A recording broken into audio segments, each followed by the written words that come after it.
Did you sell near a bottom once and never quite forgive yourself? That sale made perfect sense to the person you were that morning, holding only the information that morning gave you. The screens were red, the headlines were certain, and every voice you trusted agreed that something had broken for good. This evening, we're going to find out where that reasoning goes wrong, not by guessing what markets will do next, but by walking slowly through the great crashes of the last 100 years. 1929, the grinding bear market of the 70s, Black Monday in 1987, the dot-com unwinding of 2000, the financial crisis of 2008, the 5-week plunge of 2020. We won't try to predict the next one. We'll notice what every one of them quietly had in common and what each left behind for the investor who stayed. By the end, you'll carry something more durable than any forecast, a way of seeing crashes that lets you sleep through them, and a reason to believe the next red screen will find you steadier than the last one did. Chapter 1. The Shape of Every Fall. Go back to a single autumn Monday, October of 1987. In one trading day, the market fell more than 20%. That remains the largest one-day percentage drop in its history, and to the people living inside it, it felt like the machinery of the world had cracked. Orders couldn't be filled fast enough. Grown professionals stood watching numbers they didn't believe. If any day ever deserved the words, "This time is different," it was that one. And yet, an investor who did nothing at all, who never picked up the phone, never touched a single holding, was made whole within about 2 years. A decade further on, that Monday had become a small notch on a long climb, the kind of mark you have to squint at a chart to find. Now lay the other great declines beside it, and listen for the rhythm. The crash that began in October 1929 was the deepest of them all and the slowest to heal, the one that scarred a generation. The bear market of 1973 and 74 was a different animal entirely. No single terrible day, just a long grinding down through inflation and an oil shock, the kind of decline that wears people out rather than knocking them down. The unwinding that began in 2000 punished one specific kind of euphoria, the belief that the internet had repealed the old arithmetic of profit. The crisis of 2008, Lehman Brothers failing that September, felt like the plumbing of the financial system itself giving way. And in March 2020, the market lost roughly a third of its value in about a month, the fastest fall of that size ever recorded, then recovered its losses by August of the same year. Different causes, different speeds, different depths, different villains in the newspapers.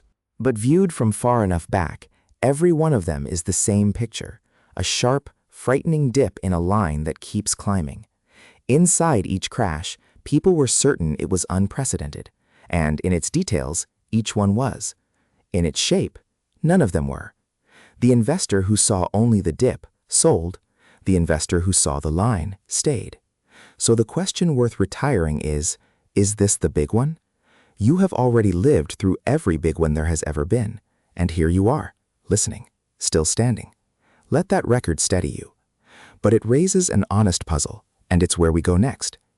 If the falls keep healing, if the shape repeats, why do they hurt so much? Why would a reward be attached to something this unpleasant? It turns out the pain and the payment arrive together, on purpose. Chapter 2. The tax you pay for the reward. Think of long-term investing as a road that leads somewhere genuinely worth going. Decades of compounding, the slow conversion of ordinary savings into independence. On that road, there is a toll booth, and it charges at unpredictable intervals. The toll is fear. The investor of 2008 knows exactly what the toll feels like. Watching an account balance halve, money already earned, already saved, dissolving on a screen, produced a fear that felt entirely rational, because in the moment it was. But that fear was the fee, and the people who paid it, who held on or who quietly kept buying through the worst of it, stood on the far side of the booth when the market went on to more than recover in the years that followed. That discomfort is the ticket price, agreed to the day you chose growth over the slow certainty of cash.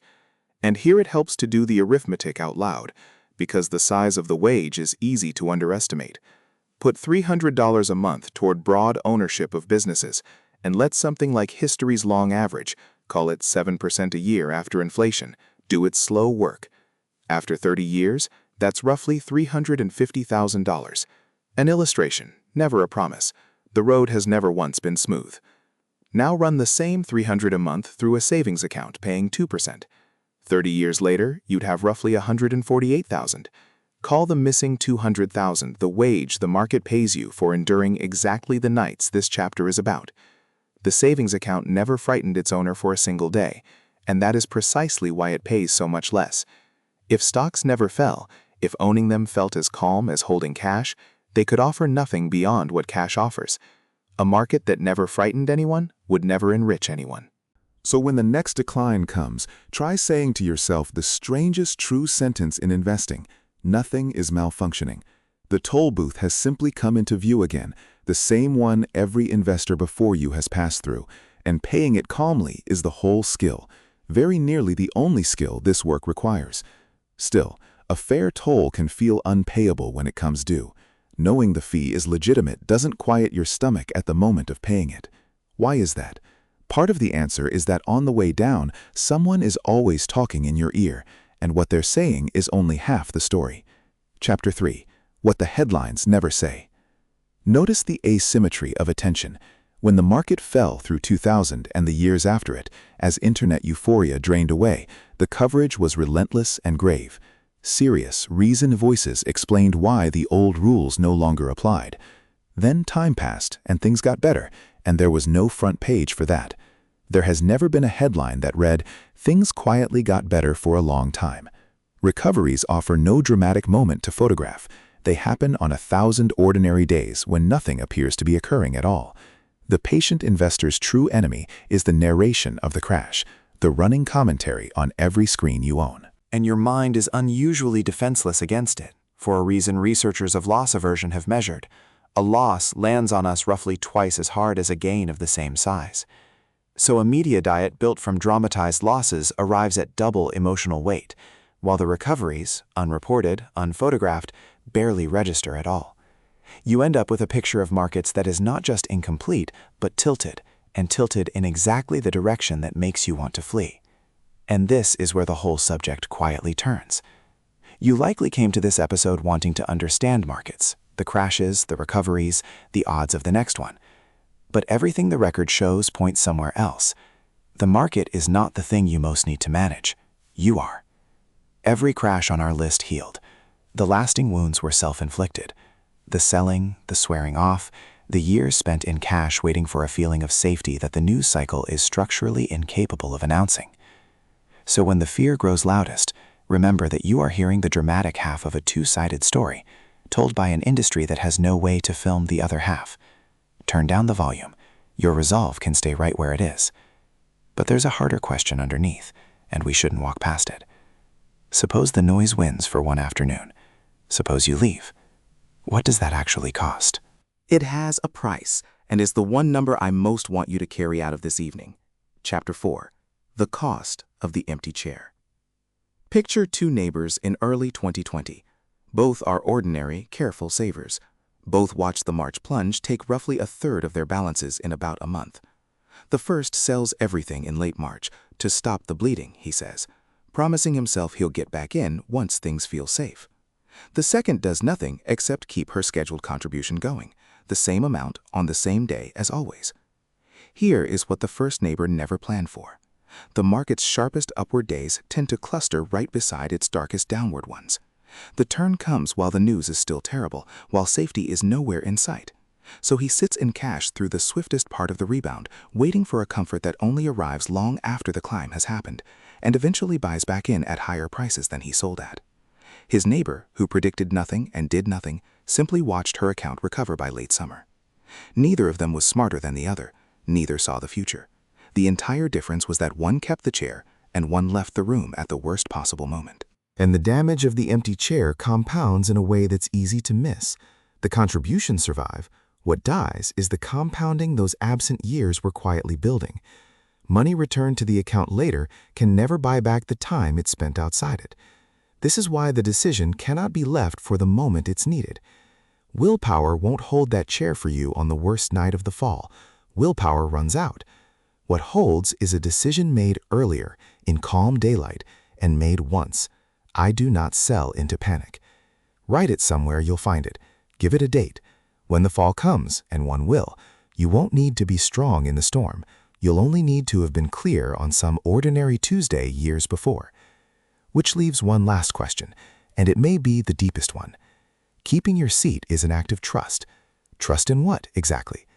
If it's blind faith in a lucky streak, then the sellers are right and we're the fools.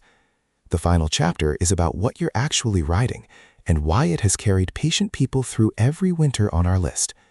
Chapter 5. The long arc you're actually riding. Picture a mature oak that has stood for a century. Cut into it, and you could read its whole hard history in the rings, the drought years, the brutal winters, and if this tree were the market, you'd find them all. 1929, the stagflation of the 70s, 1987, 2000, 2008, 2020. Each one a thin, tight band, where growth nearly stopped.